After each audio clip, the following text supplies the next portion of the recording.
Hello weavers, welcome to సుగుణ పోపులు పెట్టి channel.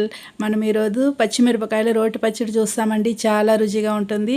ఇది అన్నానికి చపాతీకి చాలా బాగుంటుంది. ఇది వేడివేడి అన్నంలోకి కొద్దిగా నెయ్యి వేసుకొని తింటుంటే అసలు స్వర్గమేనండి. చాలా చాలా రుచిగా ఉంటుంది. ఇది హెల్త్కి కానీ మంచిదండి. పచ్చిమిరపకాయలు కరివేపాకు వేసి చేస్తున్నాము. చేసేది కానీ దీనికి స్టవ్ ఏం అవసరం లేదండి. పచ్చిగానే ఇట్లే పచ్చడి చేసుకుంటాం. ఇది ఎట్లా చేయాలనో చూస్తామా మరి? ఓకే. ముందుగా ఇట్లా రోల్ తీసుకున్నానండి. రోల్ బాగా శుభ్రంగా క్లీన్ చేసుకొని ఇందులోకి ఉప్పు వేసుకుంటాము, కల్లుప్పు. ఈ కల్లుప్పు ముందుగానే ఇట్లా నలుచుకున్నామంటే మనకి నోటికి రాకుండా ఉంటుందండి పంటి కింద. లేకపోతే ఆ కల్లులు అట్లే ఉంటాయి, కరగవు. దానికని నున్నగా ఇట్లా నూరుకోవాలి. ఇప్పుడు జీలకర్ర వేసుకుంటాము. ఒక హాఫ్ స్పూన్ అంతా జీలకర్ర వేసాను. ఇది కానీ బాగా ఇట్లా నూరుకోవాలి.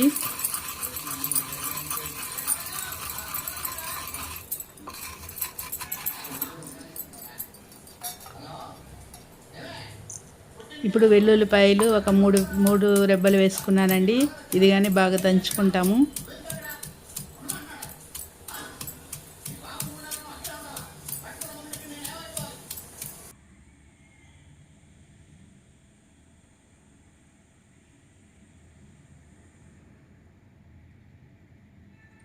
ఇప్పుడు పచ్చిమిరపకాయలు వేసుకుంటున్నానండి.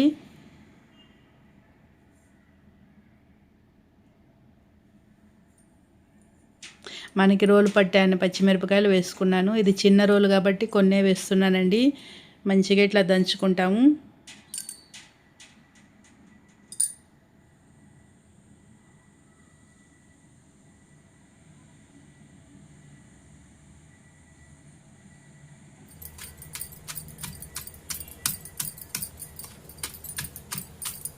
బాగా ఇట్లా కచ్చాపచ్చాగా దంచేసుకుంటున్నాం. ఇప్పుడు చింతపండు నీళ్ళల్లో నానబెట్టి ఉంచానండి, అది వేసుకుంటాము. ఒక చిన్న నిమ్మకాయ అంత చింతపండు. మన మిరపకాయల కారాన్ని బట్టి చింతపండు వేసుకోవచ్చు.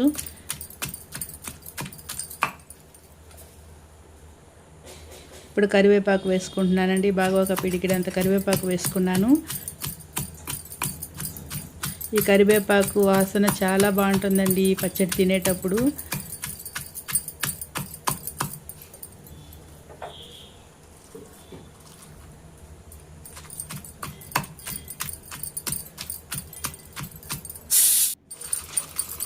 ఇది బాగా ఇట్లా నూరుకుంటాం. మరీ మెత్తగా అయితే వద్దండి, కొద్దిగా కచ్చాపచ్చాగా ఉంటే బాగుంటుంది పచ్చడి అన్నంలో తినేటప్పుడు.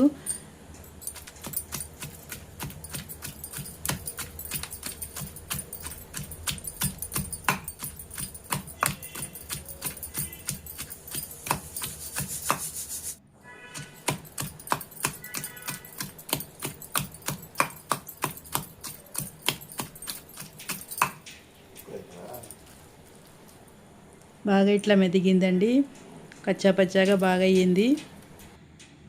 ఇప్పుడు ఇందులోకి ఎర్రగడ్డలు వేసుకుంటాం.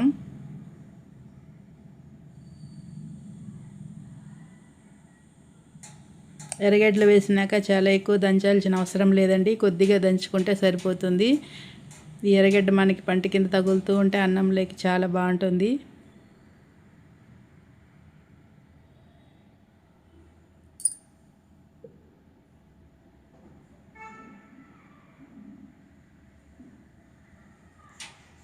మంచిగా అంతా కలిసేలాగా ఇట్లా ఒకసారి దంచేసుకున్నాము.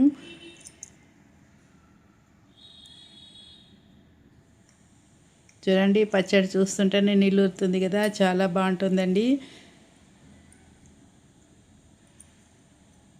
ఇది కప్పులోకి తీసేసుకున్నాను.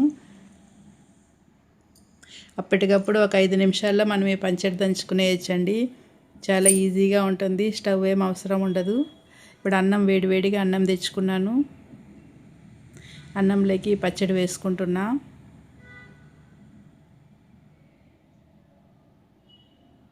ఈ తెల్లగడ్డలు మిరపకాయలు అన్నీ వేసాం కదా, బాగా కారంగా. చింతపండు వేసుకున్నాం కాబట్టి పుల్లగా. కొద్దిగా నెయ్యి వేసుకున్నానండి. ఈ వేడివేడి అన్నంలోకి ఈ చట్నీ కలుపుకొని తింటుంటే అసలు స్వర్గమేనండి. ఇంకేం అవసరం ఉండదు. అన్నం సరిపోదండి ఈ పచ్చడి తినేటప్పుడు. ఈ పచ్చడి చేయాలనుకుంటే అన్నం కొద్దిగా ఎక్కువ పెట్టుకున్నామంటే హ్యాపీగా తినచ్చు.